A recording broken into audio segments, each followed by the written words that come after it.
단 2번의 스윙으로 미국을 뒤집었다. 이런 제목을 보면 누구나 엄청난 홈런이나 끝내기 안타를 떠올릴 것입니다.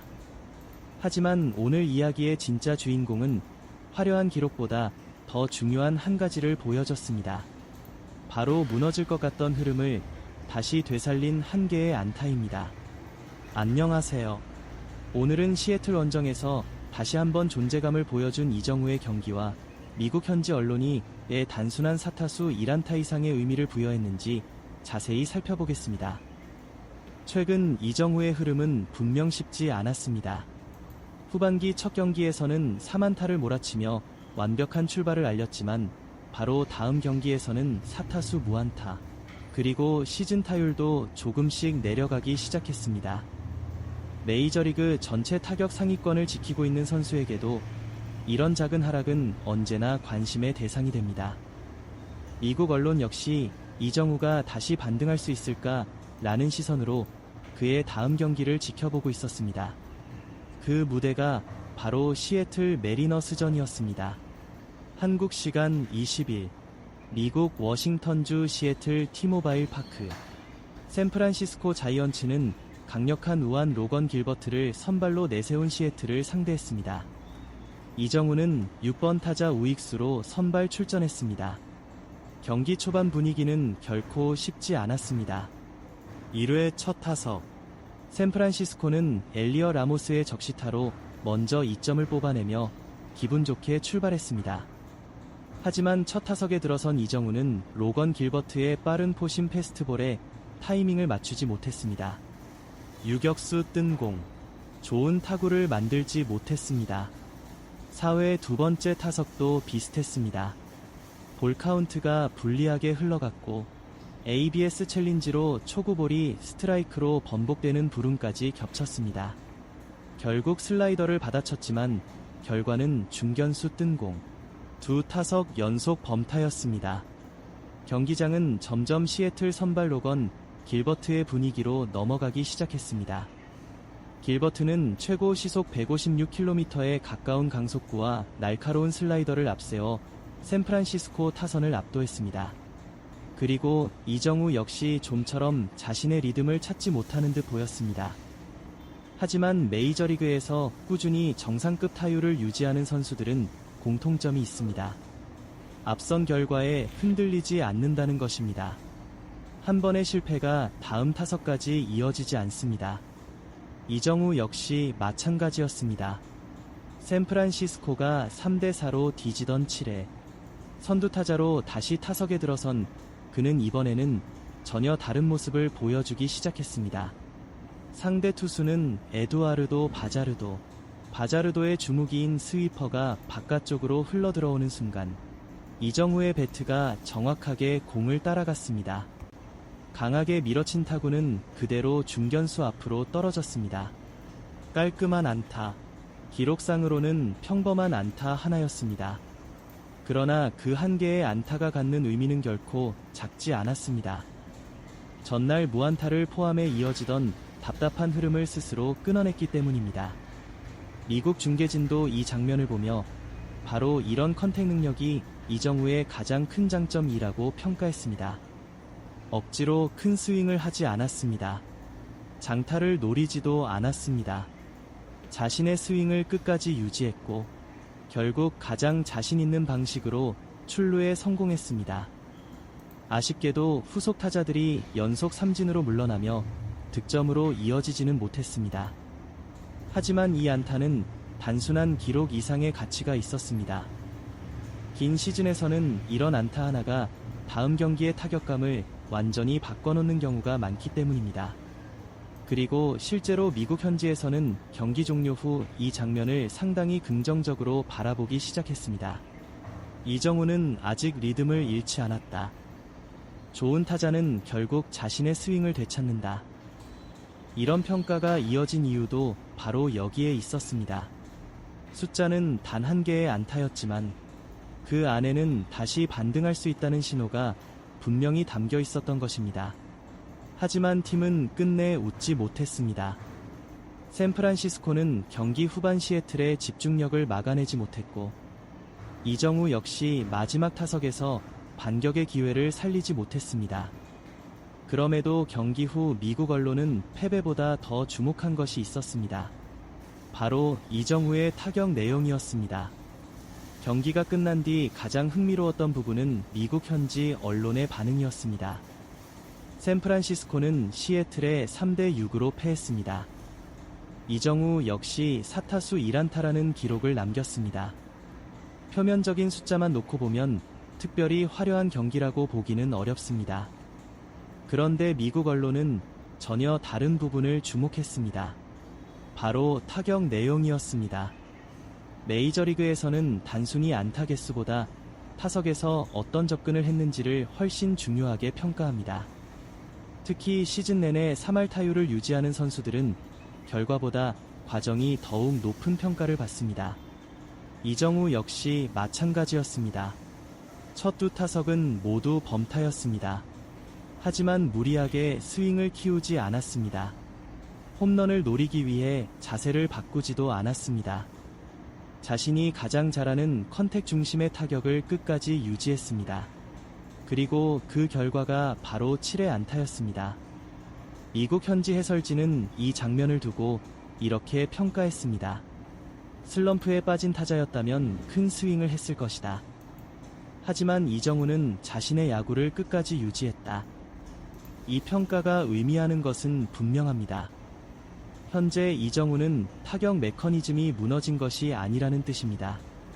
단지 타구의 결과가 잠시 따라주지 않았을 뿐이라는 것입니다. 실제로 후반기 첫 경기에서는 3안타를 몰아쳤습니다. 그 다음 경기에서는 무안타, 그리고 이번 경기에서는 다시 안타를 기록했습니다. 극심한 슬럼프라면 연속해서 정타 자체가 사라집니다. 하지만 이정우는 그렇지 않았습니다. 좋은 타구도 꾸준히 나오고 있습니다. 투수와의 승부 내용도 나쁘지 않습니다. 무엇보다 상대 배터리들이 여전히 가장 까다롭게 상대하는 타자 가운데 한 명이라는 사실은 변하지 않았습니다. 시애틀 역시 경기 내내 이정우에게 쉬운 공을 거의 던지지 않았습니다. 몸쪽 패스트볼, 바깥쪽 슬라이더, 스위퍼, 높낮이를 계속 바꾸면서 승부했습니다. 그만큼 상대도 이정우의 컨택 능력을 경계하고 있었다는 의미입니다. 현재 시즌 타율은 3할 3리. 전성기 시절이라면 이 숫자가 조금 아쉬워 보일 수도 있습니다. 하지만 메이저리그 전체를 놓고 보면 이야기가 달라집니다. 여전히 리그 최상위권 타율입니다. 더 놀라운 사실은 아직 시즌이 절반 이상 남아있다는 것입니다. 타율 경쟁은 하루만 해도 순위가 크게 바뀝니다. 3안타 경기 한 번이면 순위가 두세 계단씩 올라가는 경우도 흔합니다. 실제로 이정우도 후반기 첫 경기에서 3안타를 몰아치며 순위를 크게 끌어올렸습니다. 그래서 현지에서는 지금보다 아브로를 더 기대하고 있습니다. 이정우의 가장 큰 장점은 기복이 적다는 점입니다. 홈런 타자는 길게 침묵하는 경우가 많습니다. 하지만 컨택형 타자는 안타가 다시 나오기 시작하면 긴 흐름으로 이어지는 경우가 많습니다. 한국에서도 그랬습니다. KBO 시절 이정우는 한 번 타격감을 찾으면 열흘 이상 높은 타율을 유지하는 경우가 여러 차례 있었습니다. 메이저리그에서도 비슷한 모습이 반복되고 있습니다. 잠시 주춤하는 듯하다가도 어느 순간 다시 멀티히트를 이어갑니다. 그래서 샌프란시스코 코칭 스태프 역시 크게 걱정하지 않는 분위기입니다. 오히려 중요한 것은 체력 관리입니다. 162경기를 치르는 메이저리그에서는 시즌 막판 체력이 성적을 결정하는 경우가 많습니다. 이정우 역시 전반기 내내 거의 쉬지 않고 경기에 출전했습니다. 후반기에도 지금처럼 꾸준한 출전이 이어진다면 타율은 다시 상승할 가능성이 충분합니다. 물론 숙제도 있습니다. 득점권에서의 집중력입니다.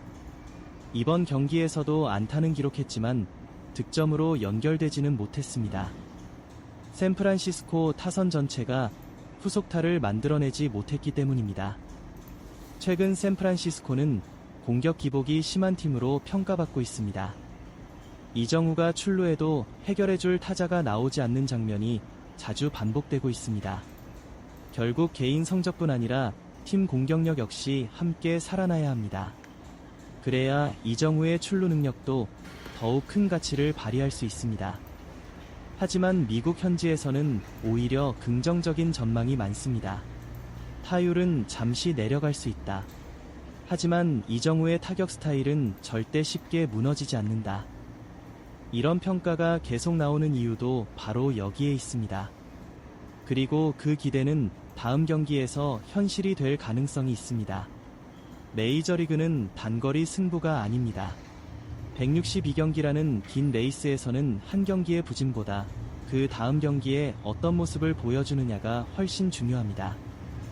그런 의미에서 이번 시애틀 원정은 이정우에게 중요한 메시지를 남겼습니다. 비록 팀은 3대6으로 패했습니다. 개인 성적도 4타수 1안타로 화려하다고 말하기는 어렵습니다. 하지만 미국 현지에서는 오히려 이정우가 다시 자신의 타격 리듬을 되찾기 시작했다는 분석이 적지 않게 나왔습니다. 이유는 분명합니다. 좋은 타자는 슬럼프가 와도 자신의 타격 철학을 버리지 않습니다.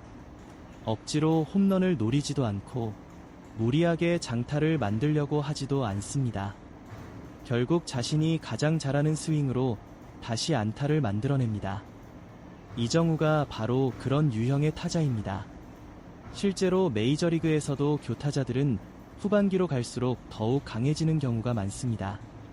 투수들의 체력이 떨어지고 상대 배터리들의 패턴이 어느 정도 분석되기 때문입니다. 여기에 이정우처럼 빠른 적응력을 가진 선수들은 시즌 후반으로 갈수록 더욱 강한 모습을 보여주는 경우가 적지 않습니다. 그래서 미국 현지에서도 아직 타격왕 경쟁이 끝났다고 보는 사람은 거의 없습니다. 현재 이정우는 여전히 리그 정상급 타율을 유지하고 있습니다. 선두와의 격차 역시 남은 경기 수를 생각하면 충분히 뒤집을 수 있는 수준입니다. 한 번에 4안타 경기 혹은 멀티히트를 며칠만 이어가도 순위는 순식간에 바뀔 수 있습니다. 메이저리그 타격 순위는 그만큼 치열합니다.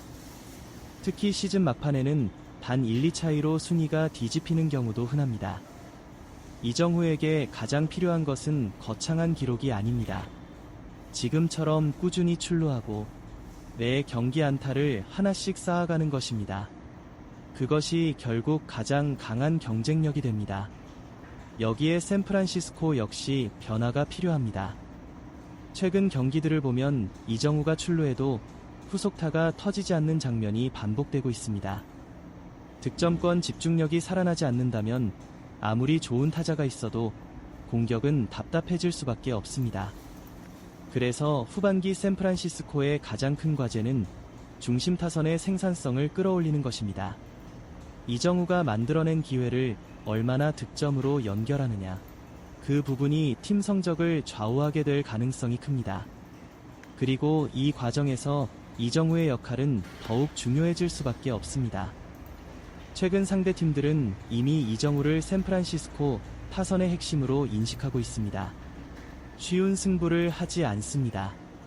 유인구가 늘어나고 몸쪽 승부도 많아졌습니다. 그만큼 상대가 가장 경계하는 타자라는 뜻입니다. 하지만 지금까지 이정우는 그런 집중 견제 속에서도 꾸준히 3할 이상의 타율을 유지해왔습니다. 이것이 바로 메이저리그에서도 높게 평가받는 이유입니다. 단순히 안타를 많이 치는 선수가 아니라 상대가 가장 맞고 싶은 타자라는 점에서 가치가 더욱 커지고 있습니다. 물론 아직 넘어야 할 산도 있습니다. 후반기에는 각 구단이 본격적인 순위 경쟁에 돌입합니다. 투수들의 집중력도 더욱 높아집니다. 매 경기 포스트 시즌처럼 치열한 승부가 이어질 가능성이 큽니다. 하지만 이런 큰 무대일수록 이정우는 오히려 더 강한 모습을 보여왔습니다. KBO 시절에도 그랬고 메이저리그에서도 중요한 경기에서 여러 차례 자신의 존재감을 증명했습니다. 그래서 이번 시애틀전 1안타는 단순한 기록 이상의 의미를 갖습니다. 무안타 흐름을 끊어냈고 자신의 타격 메커니즘이 여전히 살아있다는 것을 확인한 경기였습니다. 이제 팬들의 관심은 하나입니다. 과연 다음 시리즈에서 다시 멀티히트가 터질 것인가? 그리고 다시 타격왕 경쟁에 본격적으로 뛰어들 수 있을 것인가? 시즌은 아직 끝나지 않았습니다. 오히려 진짜 승부는 지금부터 시작입니다. 메이저리그 최고의 교타자를 향한 이정후의 도전도, 샌프란시스코의 후반기 반등도, 이제부터가 가장 중요한 시간입니다. 과연 그는 다시 한번 특유의 정교한 배트 컨트롤로 리그를 놀라게 만들 수 있을까요? 남은 시즌, 이정후의 모든 타석이 그 답을 하나씩 보여주게 될 것입니다.